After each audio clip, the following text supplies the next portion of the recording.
भयो अब्राहमका सन्तान हामी ईश्वरले सृष्टि गर्नुभयो अचम्म छ हे मेरा प्रिय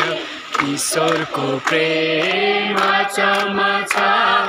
हे मेरा प्रिय ईश्वरको प्रेम हामी सुनौलो सहरमा जान्छौँ हामी ईश्वरको